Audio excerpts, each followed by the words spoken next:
Hi, I'm Zibby Owens, the creator and host of the award-winning podcast that you're listening to right now. Thank you so much, called Moms Don't Have Time to Read Books. It is a daily podcast, 365 days a year, and each day we talk to an author about all of the things related to their career, their book, their life, and more in 30 minutes or less, because who has time? I am now an author myself, although I wasn't when I started this podcast, and you can get my new memoir, Bookends, a memoir of love, loss, and literature, wherever books are sold starting July 1st, and my children's book, Princess Charming. You can learn more about me at zibbyowens.com, but really you're here to learn more about the authors, and that is what we're going to do. Also, be sure to check out all the other podcasts in the Zcast Podcast Network. You can learn more at zcastnetwork.com and definitely check out those shows as well. Natasha Sizlo is the author of All Signs Point to Paris, a memoir of love, loss, and destiny. Natasha is a writer based in Los Angeles. She grew up in California and has a BA from the University of California, Santa Barbara. Natasha started her career writing for magazines, including Variety, Cosmopolitan, Shape Magazine, Santa Barbara Magazine, and Ray Gun, among others. In 1998, she moved to Detour Magazine, where she worked as senior editor, managing an editorial team, and working as a staff writer covering celebrity, fashion, and tech. After Detour, she continued writing for fashion brands and blogs, composing press releases and online copy, and eventually transitioning to real estate, where she currently works at The Agency. Yes, the real estate firm from The Real Housewives of Beverly Hills and Million Dollar Listing Los Angeles, where Natasha has appeared on many episodes. Her astrologer told her that her point of destiny is to tell a story, so now she's doing that. Welcome, Natasha. Thank you so much for coming on Moms Don't Have Time to Read Books to discuss All Signs Point to Paris, a memoir of love, loss, and destiny. Hi, Zibby. Thank you so much for having me. As you know, I fell in love with this book, coup de foudre, if you will. I probably didn't pronounce that well, but referencing the end of Falling in Love at First Sight from your book.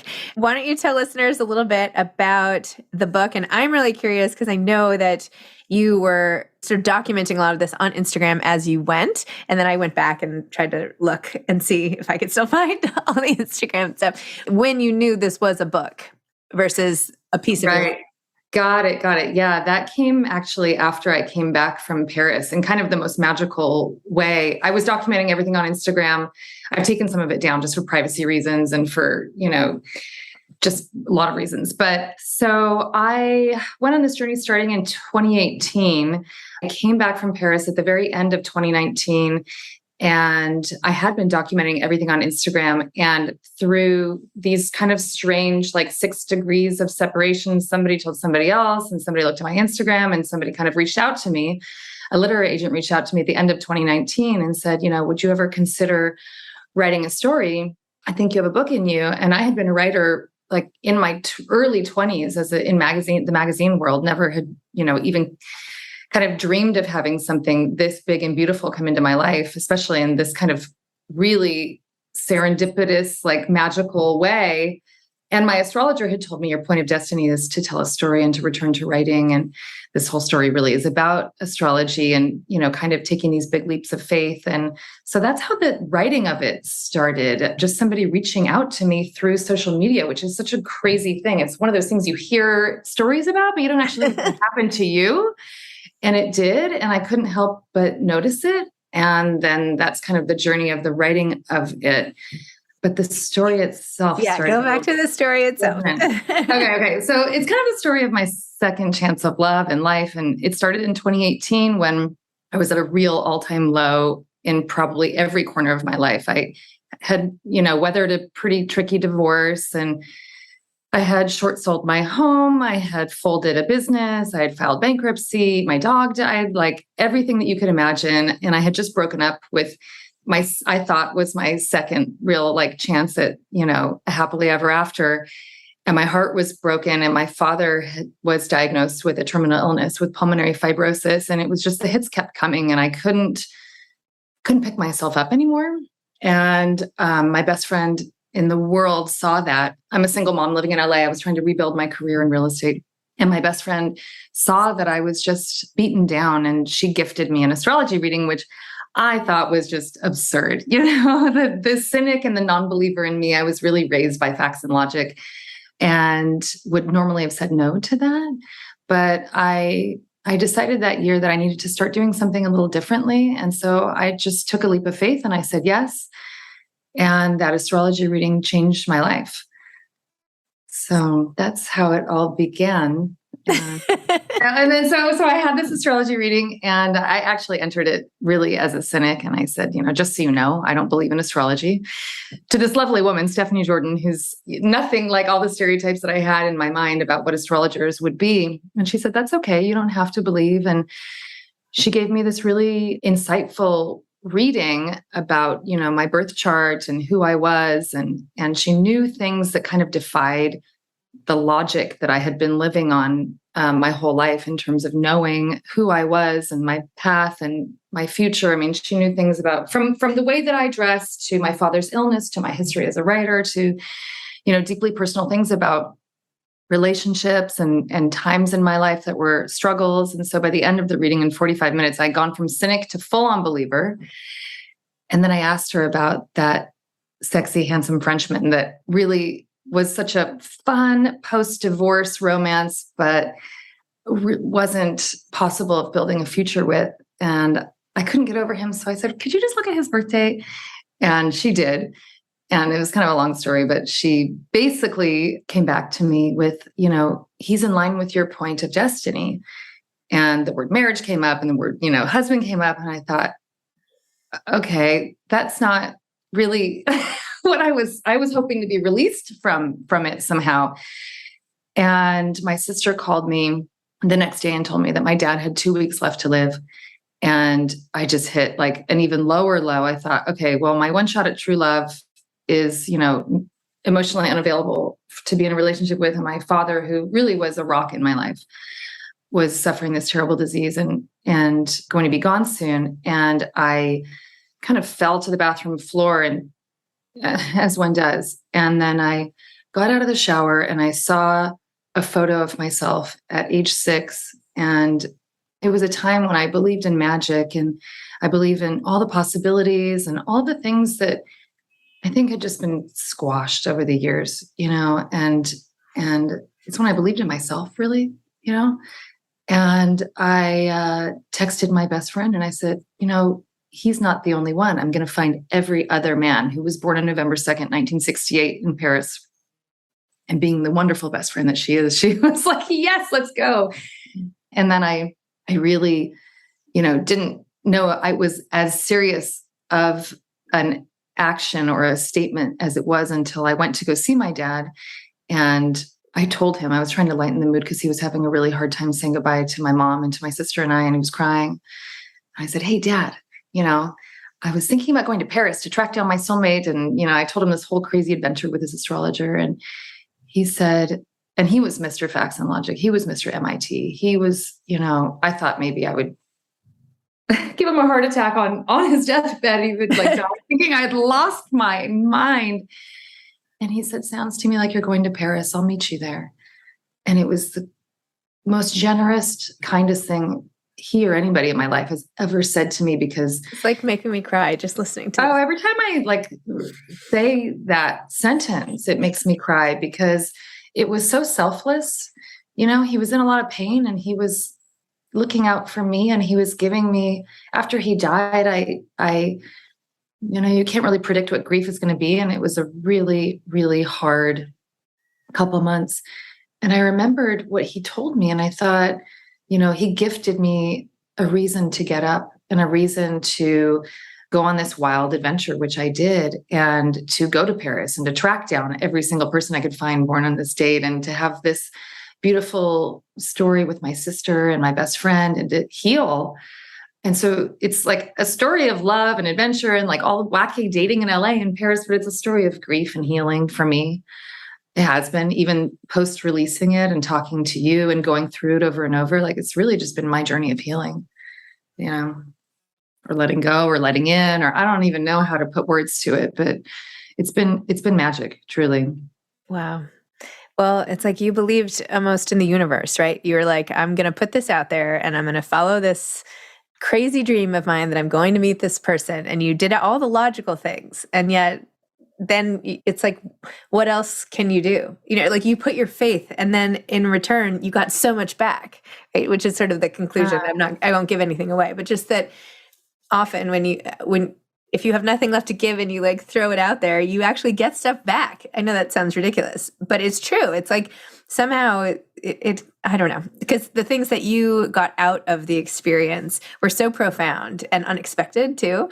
Yeah. That it's very inspiring because sometimes we go after goals thinking that that's what we're going to achieve, but then the universe has other plans, right? It had far bigger plans for you. You touched so many people's lives, and people got so invested in your quest because you posted about it and let people in and let other people have hope. I mean, there's something very infectious about that. When somebody finds their hope again, it's really nice to be able to jump on and say like, well, yeah, this like I'm living through this person in a way.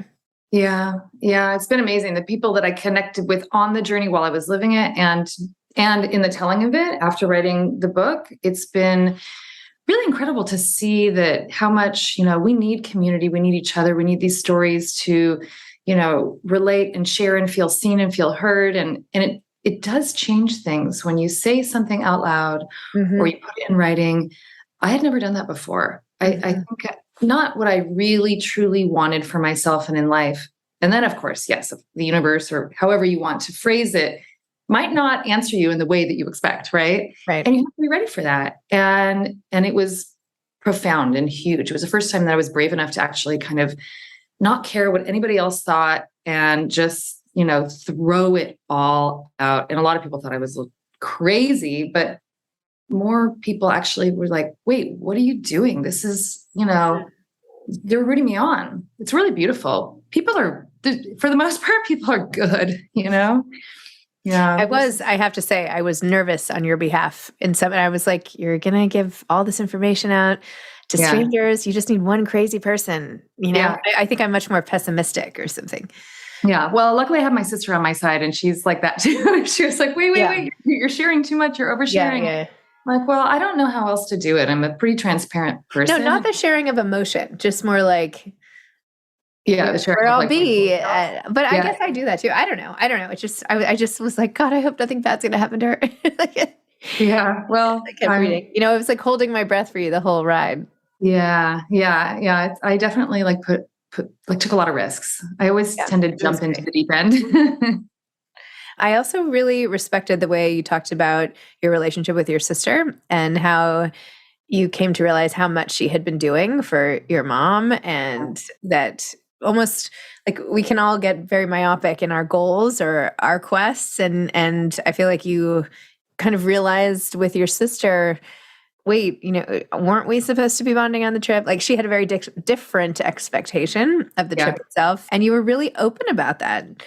It's good. It's great to see. I mean, we've all had times where we're more selfish than other times, usually in times of like deep self-preservation. I think that sometimes you have to focus inwards a little more, and maybe the people around you don't understand it, or it's perceived as something less, it's perceived as something negative when it's really survival instinct. But still, I don't know. All to say, I think you did a beautiful job of showing us your relationship with her and showing us some of the decisions, even in your trip to Paris and where you got to at the end. I don't know. I really respected how you handled that. Thank you. Yeah, it's not always easy to write about like our least favorite versions of ourselves. At least it wasn't for me, and even, while I was writing this, it was so beautiful to have this experience with my sister. I mean, she would be in a Google Doc with me and I'm like, is this accurate? What are your memories? Because I wanted to make sure that I wasn't writing from, just that I was getting it right on the page, of everything that kind of happened in our journey. And it was very healing. And she is an incredible sister. And she showed up in, the end of my dad's life and in my whole life and to this day in such an incredible way. And we're just complete opposites, So I just wrote this down as like a writing assignment. So for anyone listening, or now I feel like I have to go do a class or something, but I feel like everyone should write an essay about the least favorite version of themselves. Like that would get really good material. Don't you think? Oh my gosh. I would do one draft and I'm like, it doesn't feel right. I'm like, oh, it's because it's my fantasy version of myself.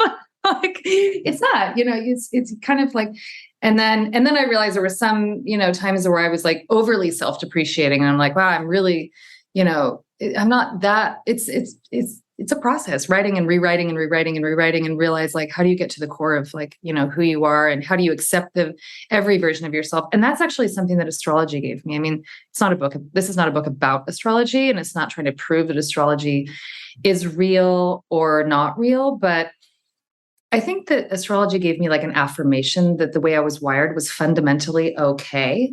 I don't know how to explain why it did that, but it kind of shows you that you don't need to, I don't know, just a way of accepting yourself. And writing this book, it was just a way of accepting every version, like the good version, the bad version, the fantasy version, the messy life version.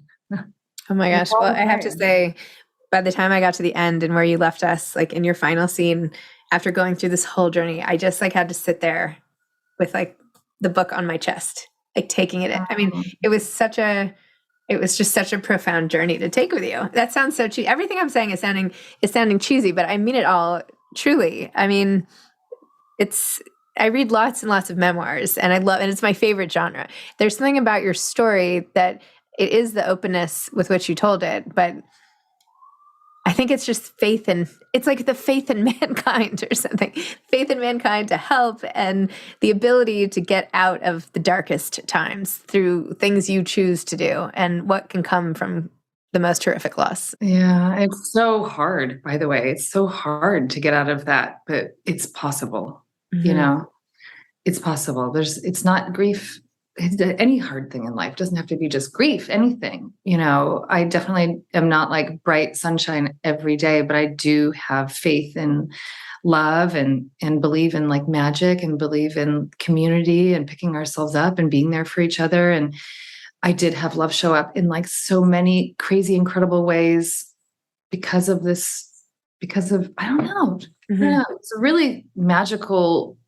It was the worst year of my life turned into really the best year of my life. And it was all based on like, I guess that belief in I don't know, the goodness Mm-hmm. in love.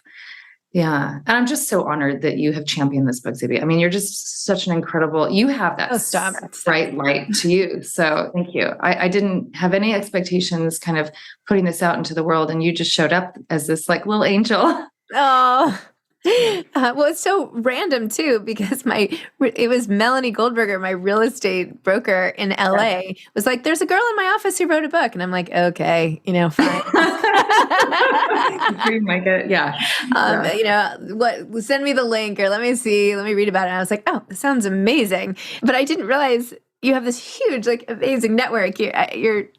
I don't even know what you call it. So your ex-husband's new wife is Anna Faris. So you go and do this like star-studded launch, and it's produced by Michael Sugar, who I knew. And I was like, wait, this is like a whole thing. This whole universe of your book. You're not like some random girl in Melanie's office. Do you know what I mean?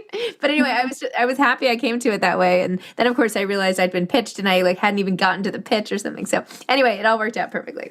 How funny. Yeah. So I'm dying to ask you the PS to the whole book. Like, I really want the update, but I feel like I shouldn't ask you here, because then it would give. I know. And that's the hardest thing. I feel like I'm not allowed to kind of like share anything, because it's like, you don't want a spoiler alert, but you also just want to like, I am so transparent. So I'm like, oh my God, let me tell everybody what's happened. But I don't know, maybe that's like book 2, but maybe I'll email you. Very, very fun adventures. Yes. Yes. I had dog-eared so many different parts. Let me see if I can find any great quotes, like off the cuff here, which there was so much great stuff about your dad. Oh, you did talk about, I wanted to ask you about your ADD, which you write about, and you wrote about, even how it affected you at boarding school, and how through education, how you had to manage your education through that, and finding your way with ADD, which affects so many people. Yes. Tell me more about that.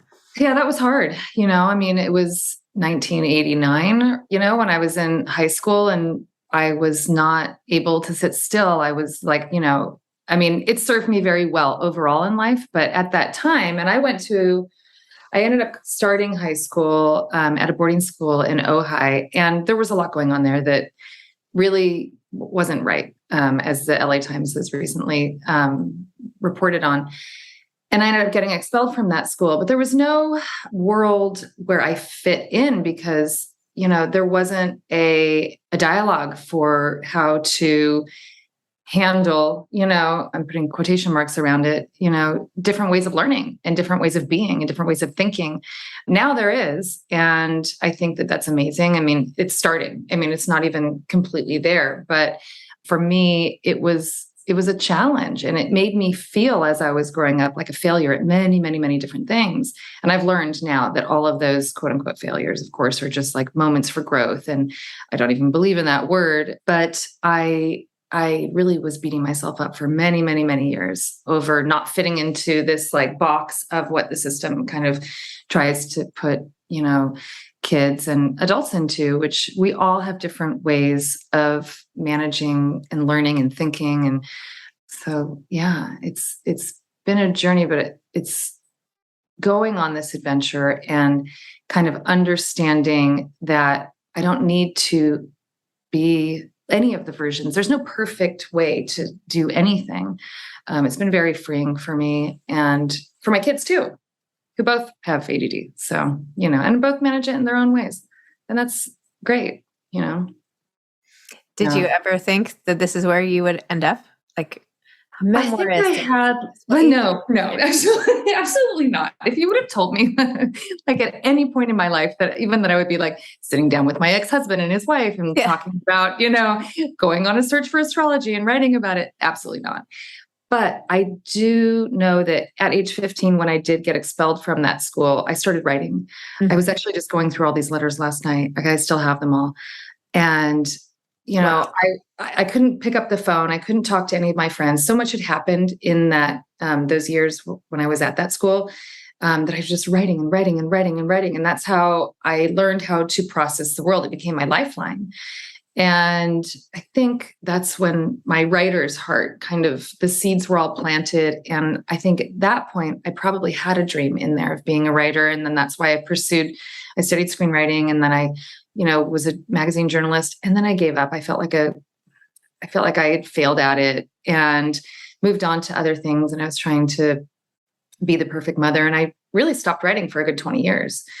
So this has been like an incredible gift and also like a really beautiful reminder that you can have a second chance or a second life or revisit those dreams at any age. I mean, I'm 48 and I'm just starting a new path, and hopefully I'll start a bunch of new other ones like far into like as many years as I'm gifted on this planet. So it's been wild and wonderful. And yeah, I'm grateful that somebody actually believed in me, that, and that was my agent who just found me randomly. And a lot of people like anybody who just kind of understands my journey and has championed me on, takes a lot of a community around, it's not just me, it's like a whole big community. I have a lot of help. It takes a village for every book. It's not Absolutely. Just kids. Oh my gosh, it's such a wild experience. So has this been adapted, or what's going on with the film? Is there there's nothing that I can announce, but there's very exciting things on the horizon, but I have nothing that I can speak to, but listen, it's really like a dream come true in the most wild way, just to have given up on a dream and to not have written for 25 years and then to all of a sudden have a book being published and to, go through all of this and to have yet to be announced information. Like, who does this happen to? It's weird. Amazing. It's not weird. It's great. It's so great. Yeah. I'm seeing what else I had underlined. So much stuff. Wait, hold on. There's something here. Oh, I liked this part too. When you talked to the spirits and you said, I put my phone down and looked around my living room. I know this sounds strange, but to all the spirits here who are not on board with this plan, who do not believe in magic and love, who keep telling me I'm crazy and to give up, I command you to leave. Stephanie had told me about the dead people in my living room and the voices in my head, and it finally all made some kind of sense. I could choose to listen to the doubts, or I could ask them to kindly get the fuck out. And to all the good spirits, the believers, the dreamers, the lovers, I officially need your help. Pack your bags, ghosties. We're going to Paris.